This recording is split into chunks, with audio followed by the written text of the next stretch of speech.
Hi, ಎಲ್ಲರಿಗೂ ನನ್ನ ನಮಸ್ಕಾರ. Welcome to my YouTube channel. ನನ್ನ ಕತೆ ನಿಮ್ಮ ಜೊತೆ. ನಾನು ನಿಮ್ಮ ರೇಖಾ ಶಿವಸುತೆ. ದಯವಿಟ್ಟು ನನ್ನ ಚಾನಲ್ನ ಸಬ್ಸ್ಕ್ರೈಬ್ ಮಾಡಿ, ಹಾಗೆ ಲೈಕು ಕಮೆಂಟು ಶೇರ್ ಮಾಡಿ. ವೈದೇಹಿ ಭಾಗ 26. ಈಗಾಗಲೇ ಡ್ರಗ್ಸ್ ದಾಸರಾಗಿದ್ದವರು ಅವನು ಕೇಳುತ್ತಿದ್ದಂತೆ ಒಬ್ಬ ಹುಡುಗ ತನ್ನ ಕತ್ತಿನಲ್ಲಿದ್ದ ಚಿನ್ನದ ಸರವನ್ನು ಬಿಚ್ಚಿ ಆ ವ್ಯಕ್ತಿಯ ಕೈಗೆ ಕೊಡುತ್ತಾನೆ.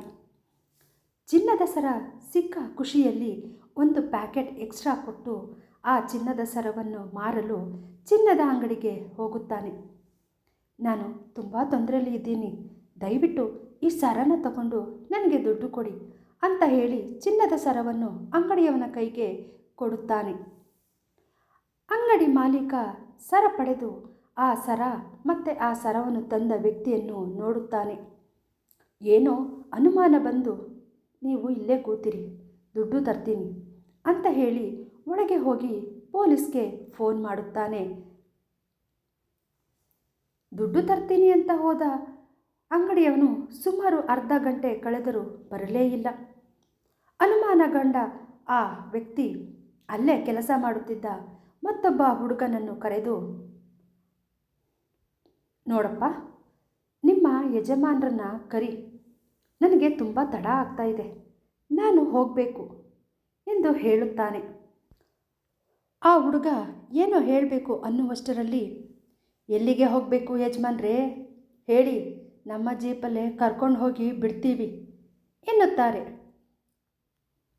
ಧ್ವನಿ ಬಂದ ಕಡೆ ತಿರುಗಿ ನೋಡಲು ಅಲ್ಲಿ ಪೊಲೀಸಿನವರು ನಿಂತಿರುತ್ತಾರೆ. ತಕ್ಷಣ ಅಲ್ಲಿಂದ ಎಸ್ಕೇಪ್ ಆಗಲು ನೋಡಿದ ವ್ಯಕ್ತಿಯನ್ನು ಹೊರಗೆ ಕಾವಲು ನಿಂತಿದ್ದ ಪಿಸಿಗಳು ಹಿಡಿದುಕೊಳ್ಳುತ್ತಾರೆ. ಇಷ್ಟೊತ್ತಿಗೆ ಅಂಗಡಿಯ ಯಜಮಾನ ಚಿನ್ನದ ಸರವನ್ನು ತಂದು ಪೊಲೀಸಿನ ಕೈಗೆ ಕೊಡುತ್ತಾನೆ. ಸರ್, ಇದೇ ತಗೊಳ್ಳಿ ಆ ಸರ, ಈ ಸರ ಅವನದಲ್ಲ ಎನ್ನುತ್ತಾನೆ. ತಕ್ಷಣ ಆ ವ್ಯಕ್ತಿ, ಇಲ್ಲ ಸರ್, ಅದು ನಂದೇ ಸರ, ತುಂಬ ವರ್ಷಗಳಿಂದ ಅದನ್ನು ಕಾಪಾಡಿಕೊಂಡು ಬಂದಿದ್ದೀನಿ, ಈಗ ಏನೋ ಸಮಸ್ಯೆ ಬಂತು ಅಂತ ಅದನ್ನು ಮಾರೋದಕ್ಕೆ ಬಂದಿದ್ದೇನೆ ಅಷ್ಟೆ ಎನ್ನುತ್ತಾನೆ. ನೋಡಿ ಸೇಟು, ಈ ವಿಚಾರನ ಇಲ್ಲಿಗೆ ಡಿಸ್ಕಸ್ ಮಾಡೋದು ಬೇಡ, ಬನ್ನಿ ಸ್ಟೇಷನ್ಗೆ ಹೋಗೋಣ, ಅಲ್ಲಿ ಹೋದ್ಮೇಲೆ ಅದರ ನಿಜವಾದ ವಾರಸುದಾರರು ಯಾರು ಅಂತ ಗೊತ್ತಾಗುತ್ತೆ ಎಂದರು ಇನ್ಸ್ಪೆಕ್ಟರ್. ಆಯಿತು ಸರ್ ಎಂದ ಸೇಟು ಕೂಡ ಪೊಲೀಸಿನವರ ಜೀಪಿನಲ್ಲಿ ಬಂದು ಕೂರುತ್ತಾನೆ.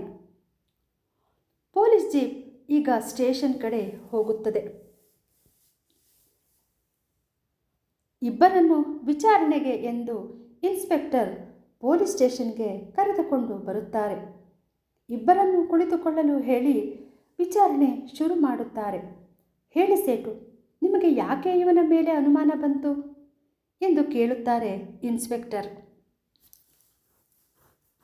ಆಗ ಸೇಟು, ಸರ್, ಆ ಸರ ನೋಡಿ, ಅದನ್ನು ನೋಡಿದರೆ ತುಂಬ ಹಳೆಯ ಕಾಲದ ಸರದ ಥರ ಕಾಣಿಸ್ತಾ ಇದೆ. ಈ ಸರದ ಥರದನ್ನು ಯಾವುದಾದರೂ ಪ್ರತಿಷ್ಠಿತ ಮನೆತನದವರು ಮಾಡಿಸಿಕೊಂಡು ಹಾಕ್ಕೊಳ್ಳೋ ಸರ, ಅಂದರೆ ಇದು ವಂಶ ಪಾರಂಪರಿಕವಾಗಿ ಬಂದಿರುತ್ತೆ. ಇವನನ್ನು ನೋಡಿದರೆ ಆ ಥರ ಪ್ರತಿಷ್ಠಿತ ಮನೆತನಕ್ಕೆ ಸೇರಿದವನು ಅಂತ ಅನ್ನಿಸ್ತಾ ಇಲ್ಲ, ಅದಕ್ಕೆ ಅನುಮಾನ ಬಂದು ನಿಮಗೆ ಫೋನ್ ಮಾಡಿದ್ದು ಎನ್ನುತ್ತಾನೆ ಆ ಸೇಟು. ಆ ವ್ಯಕ್ತಿ ಕಡೆ ತಿರುಗಿದ ಇನ್ಸ್ಪೆಕ್ಟರ್ ತಕ್ಷಣ ಆ ವ್ಯಕ್ತಿ, ಇಲ್ಲ ಸರ್, ಇದು ನನಗೆ ತುಂಬ ದಿನಗಳ ಹಿಂದೆ ಸಿಕ್ಕಿದ್ದು, ಅದನ್ನು ಹಾಗೆ ಇಟ್ಟಿದ್ದೆ, ಈಗ ಏನೋ ಸಮಸ್ಯೆ ಬಂತು, ಅದಕ್ಕೆ ಇದನ್ನ ಮಾರೋಣ ಅಂತ ಬಂದೆ ಅಷ್ಟೇ, ಆದರೆ ಇದನ್ನ ನಾನು ಕಳ್ತನ ಮಾಡಿಲ್ಲ ಅಂತ ಮೆದು ಧ್ವನಿಯಲ್ಲಿ ಹೇಳುತ್ತಾನೆ.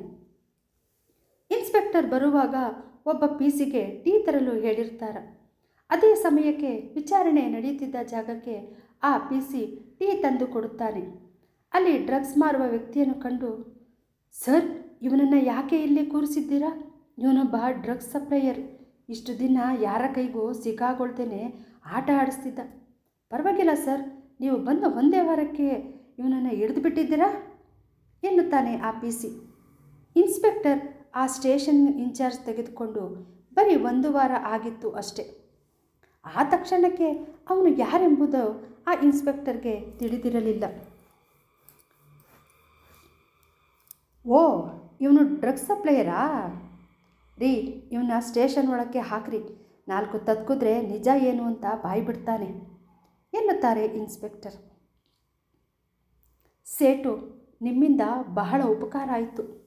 ಏನಾದರೂ ನಿಮ್ಮಿಂದ ಅಗತ್ಯ ಬಂದರೆ ಫೋನ್ ಮಾಡ್ತೀವಿ, ಆಗ ಸ್ಟೇಷನ್ ಕಡೆ ಬಂದು ಹೋಗಿ ಎನ್ನುತ್ತಾರೆ ಇನ್ಸ್ಪೆಕ್ಟರ್. ಖಂಡಿತ ಸರ್, ಬರ್ತೀನಿ. ಈಗ ನಾನು ಅಂಗಡಿ ಕಡೆ ಹೋಗಬಹುದಾ ಸರ್ ಎಂದು ಸೇಟು ಕೇಳಲು, ಆಯಿತು ಸೇಟು, 1 ನಿಮಿಷ ಇರಿ ಅಂತ ಹೇಳಿ ತಮ್ಮ ಗಾಡಿ ಕೀಯನ್ನು ಒಬ್ಬ PC ಕೈಗೆ ಕೊಟ್ಟು ಸೇಟುವನ್ನು ಅಂಗಡಿಯ ಹತ್ತಿರ ಡ್ರಾಪ್ ಮಾಡಲು ಹೇಳುತ್ತಾರೆ ಇನ್ಸ್ಪೆಕ್ಟರ್. ಸೇಟು ಆ ಕಡೆ ಹೋಗುತ್ತಿದ್ದಂತೆ ಸೆಲ್ ಒಳಗೆ ಬಂದ ಇನ್ಸ್ಪೆಕ್ಟರ್, ನೋಡು, ಒಳ್ಳೆ ಮಾತಲ್ಲಿ ನಿಜವಾನ ಒಪ್ಕೊಂಡ್ಬಿಡು, ಇಲ್ಲ ಅಂತ ಅಂದರೆ ನಿನ್ನ ಹತ್ರ ಹೇಗೆ ಬಾಯಿ ಬಿಡಿಸ್ಬೇಕು ಅಂತ ನನಗೆ ಚೆನ್ನಾಗಿ ಗೊತ್ತು ಅಂತ ತಮ್ಮ ಹಳೆಯ ಡೈಲಾಗ್ನೇ ಹೇಳುತ್ತಾರೆ. ಆ ವ್ಯಕ್ತಿ, ಖಂಡಿತ ನಾನು ಇದರಿಂದ ತಪ್ಪಿಸಿಕೊಳ್ಳೋದಕ್ಕೆ ಆಗೋದಿಲ್ಲ ಅಂತ ತಿಳಿದು, ಸರ್, ನಾನು ಕೆಲಸಕ್ಕೆ ಸೇರಿಕೊಂಡಿರುವ ಒಂದು ಹೋಟೆಲಿಗೆ ಒಂದಷ್ಟು ಜನ ಹುಡುಗರು ಬಂದಿದ್ದಾರೆ. ಮೊದಲು ದುಡ್ಡು ಕೊಟ್ಟು ಡ್ರಗ್ಸ್ ತಗೊಂಡ್ರು.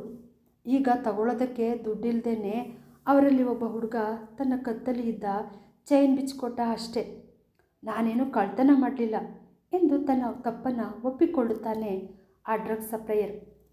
ಸರಿ, ನೀನು ಕೆಲಸ ಮಾಡ್ತಾ ಇದ್ದ ಹೋಟೆಲ್ ಹೆಸರೇಳು ಅಂತ ಹೇಳಿ ಹೋಟೆಲ್ ಹೆಸರು ಪಡೆದು ಹುಡುಗರನ್ನು ಕರೆದುಕೊಂಡು ಬರಲು ಒಂದಷ್ಟು ಜನ PCಗಳ ಜೊತೆ ಹೊರಡುತ್ತಾರೆ ಇನ್ಸ್ಪೆಕ್ಟರ್. ಇನ್ನು ಡ್ರಗ್ಸ್ ನಶೆಯಲ್ಲೇ ಇದ್ದ ಹುಡುಗರಿಗೆ ಹೊರಗೆ ರೂಮ್ ಬಾಗಿಲು ತಟ್ಟುವುದು ಕೇಳಿಸುತ್ತದೆ. ಮತ್ತೆ ಅದೇ ವ್ಯಕ್ತಿ ಬಂದ ಎಂದು ತಿಳಿದುಕೊಂಡು ಒಬ್ಬ ಹುಡುಗ ಎದ್ದು ಹೋಗಿ ರೂಮ್ ಬಾಗಿಲು ತೆಗೆಯುತ್ತಾನೆ. ಹೊರಗೆ ಪೊಲೀಸ್ನವರನ್ನು ಕಂಡಿದ್ದೇ ಆ ಹುಡುಗನಿಗೆ ಹತ್ತಿದ್ದ ನಶೆಯೆಲ್ಲ ಇಳಿದು ಹೋಗಿತ್ತು. ಅಲ್ಲಿ ಇದ್ದ ಹುಡುಗರ ವಯಸ್ಸು 14ರಿಂದ 15 ವರ್ಷ ಆಗಿದ್ದರಿಂದ ಇನ್ಸ್ಪೆಕ್ಟರ್ಗೆ ಬಹಳ ಬೇಜಾರಾಗಿತ್ತು. ಇಷ್ಟು ಸಣ್ಣ ಮಕ್ಕಳಿಗೆ ಈ ರೀತಿ ಚಟವನ್ನು ಅಂಟಿಸಿದ್ದಾನಲ್ಲ ಎಂದು ಆ ವ್ಯಕ್ತಿಯ ಮೇಲೆ ತುಂಬ ಕೋಪ ಕೂಡ ಬಂದಿತ್ತು. ತಕ್ಷಣ ಅವರನ್ನೆಲ್ಲ ತಮ್ಮ ಜೀಪಿನಲ್ಲಿ ಕರೆದುಕೊಂಡು ಹಾಸ್ಪಿಟಲ್ ಕಡೆಗೆ ಹೋಗುತ್ತಾರೆ. ಪ್ರತಿಯೊಬ್ಬ ಹುಡುಗರ ತಂದೆ ತಾಯಿಯ ಫೋನ್ ನಂಬರನ್ನು ಕಲೆಕ್ಟ್ ಮಾಡಿ ತಕ್ಷಣ ಎಲ್ಲರೂ ಬರುವಂತೆ ಹೇಳುತ್ತಾರೆ. ಇತ್ತ ಶೇಖರನಿಗೂ ಸಹ ಫೋನ್ ಮಾಡಿ ಬರುವಂತೆ ತಿಳಿಸುತ್ತಾರೆ.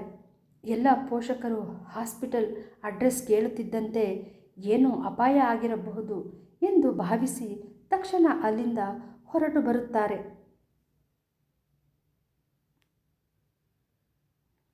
ಕತೆ ಮುಂದುವರಿಯುತ್ತದೆ.